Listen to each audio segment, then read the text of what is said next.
یہ تھی کہ جہاں ملک کے حالات خراب ہیں اور ایسے حالات میں ہمارا یہ اجلاس ہو رہا ہے، وہیں پر ہمارے لیے بڑی غم انگیز خبر بھی کہ دو عظیم ہستیاں جو جمعیت علماء کے کاندھے سے کاندھا ملا کر چلا کرتی تھی، جو جمعیت علماء کی آواز پر ہر وقت کھڑی رہتی تھی، جو جمعیت علماء کے لیے بہت بڑا سہارا تھی، وہ دو شخصیتیں ہمارے درمیان سے اٹھ گئیں۔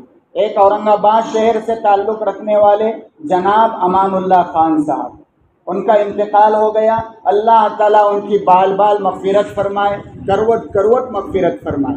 جب جمعیت علماء نے مساجد کے رجسٹریشن کا کام پورے ملک بھر میں شروع کیا تو مساجد کو رجسٹریشن کروانے، مساجد کا سروے کرنے میں سب سے بڑا تعاون اگر جمعیت علماء کے ساتھ اور جمعیت علماء کی ٹیم کے ساتھ اگر کسی کا رہا، جناب امان اللہ خان صاحب کا رہا۔ جب بھی جمعیت علماء کے لیے کسی طرح کی کوئی ضرورت پیش آئی اور ان کے سامنے تقاضا رکھا گیا، انہوں نے کبھی اس سے انکار نہیں کیا اور جمعیت علماء کا تعاون کرتے رہے۔ خصوصاً صدر صاحب نے اگر کوئی معمولی فون بھی کر دیا تو وہ اتنی اہمیت دیتے تھے اور جماعت کو اور جمعیت کے کام کو۔ آج وہ اللہ کی جوار رحمت میں پہنچ گئے، اللہ تعالیٰ بال بال ان کی مغفرت فرمائے، کروٹ کروٹ ان کی مغفرت فرمائے۔ آج کے اجلاس میں ان کے اہل خانہ سے ہم تعزیت بھی پیش کرتے ہیں، ان کا جانا ہمارے لیے باعث رنج و غم ہے، اس کا اظہار بھی ہم کرتے ہیں اور دعا بھی کرتے ہیں کہ اللہ تعالیٰ جماعت کو، ان کے اہل خانہ کو اور امت مسلمہ کو ان کا نعم البدل نصیب فرمائے۔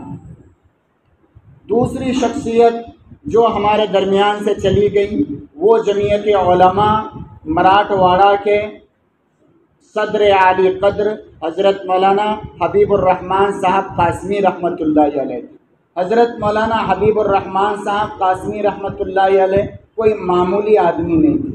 یہ سمجھیے کہ جماعت کا لیے ہاتھ پیر کان آنکھ ناک سب کچھ حضرت مولانا حبیب الرحمن صاحب تھے۔ کیوں تو اتنی بزرگ شخصیت تھی، ان کی دعائیں، ان کے مشورے، ان کی رہبری، ان کی رہنمائی کی آج ہمیں سخت ضرورت تھی، لیکن منشا خداوندی یہ کہ وہ اللہ کے دربار میں پہنچ گئے۔ 84 سال کی عمر تھی اور 84 سال کی عمر میں وہ اللہ کو پیارے ہو گئے، اور خدمات ان کی کیا ہے، مختصراً میں عرض کروں کہ اللہ تعالیٰ نے اکابر علماء سے، اکابر علماء کی صحبت ان کو نصیب فرمائی۔ ہمارے پورے مراٹھواڑہ میں ہزاروں علماء کرام ہیں، لیکن ان ہزاروں کی بھیڑ میں حضرت مولانا حبیب الرحمن صاحب قاسمی رحمۃ اللہ علیہ واحد و عالم دین تھے کہ اپنے گھر سے دارالعلوم دیوبند پڑھنے کے لیے گئے، فارسی میں داخلہ ہوا اور جماعت ہفتم تک پہنچنے میں، سند حاصل کرنے میں 10 سال کا عرصہ لگا۔ یہ ایک مرتبہ گھر سے نکلے اور بخاری شریف تک دیوبند میں تعلیم حاصل کی۔ بقرعید، ششماہی تعطیلات، رمضان کی تعطیلات میں کبھی وہ گھر نہیں آئے۔ ایک بار گھر گئے تو 10 سال کے بعد فارغ ہو کر ہی اپنے گھر واپس آئے۔ اتنی قربانی، اور پھر 10 سال صرف مدرسے کی 4 دیواری میں نہیں رہے، شیخ الاسلام، شیخ العربی والعجم حضرت مولانا سید حسین احمد مدنی رحمۃ اللہ علیہ کی خانقاہ میں خدمت کرتے رہے۔ انہوں نے شیخ الاسلام کو دیکھا، اکابر دارالعلوم دیوبند کو دیکھا، اور وہاں رہ کر دارالعلوم کے پیغام کو، دارالعلوم کے مشن کو پورے مراٹھواڑہ میں اگر کسی نے عام کرنے کی کوشش کی ہے تو حضرت مولانا حبیب الرحمن صاحب۔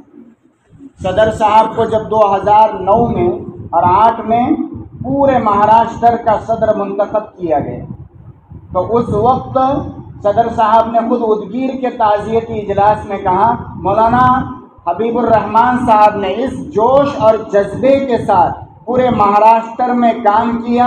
صدر صاحب کہتے تھے کہ مجھے ان کے کام کو دیکھ کر ایسا لگتا تھا کہ مجھے صدارت نہیں ملی، صدارت مولانا حبیب الرحمن صاحب کو ملی۔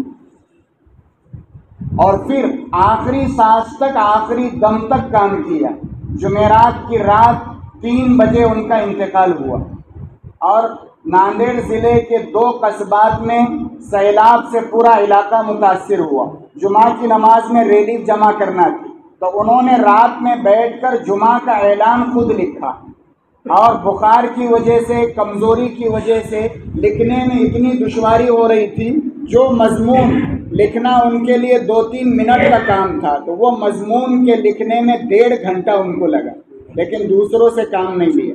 وہ مضمون تیار کر کے اپنے بیٹے کو دیا، کہا کل جمعہ میں جو ہے تو یہ اعلانات مساجد میں کراؤ، اور جو ریلی جمع ہوگی فوراً ان کو پہنچاؤ۔ وہاں کے مسلمان اور وہاں کے لوگ بے گھر ہو گئے ہیں اور بہت زیادہ ان کا نقصان ہو گیا ہے، یہ کہا۔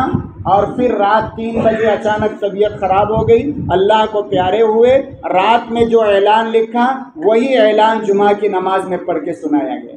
تو یہ سمجھیے کہ آخری دم تک، آخری سانس تک انہوں نے ملت اسلامیہ کے لیے کام کیا، اور بھی سیاسی اعتبار سے، سماجی اعتبار سے ان کی بڑی اعلیٰ خدمات ہیں۔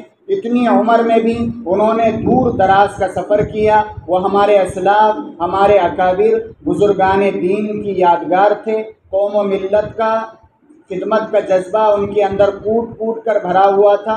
وہ ایسے لوگوں میں تھے جن کو دیکھ کر ہم یہ کہہ سکتے تھے کہ 2-4 امیدوں کے دیے اب بھی ہے روشن، ماضی کی حویلی ابھی ویران نہیں، لیکن وہ بھی ہمارے درمیان سے چلے گئے۔ آج ان کے جانے کا ہمیں بہت زیادہ غم و افسوس ہے۔ اللہ تعالیٰ ان کی بال بال مغفرت فرمائے، کروٹ کروٹ مغفرت فرمائے، ان کے درجات کو بلند فرمائے۔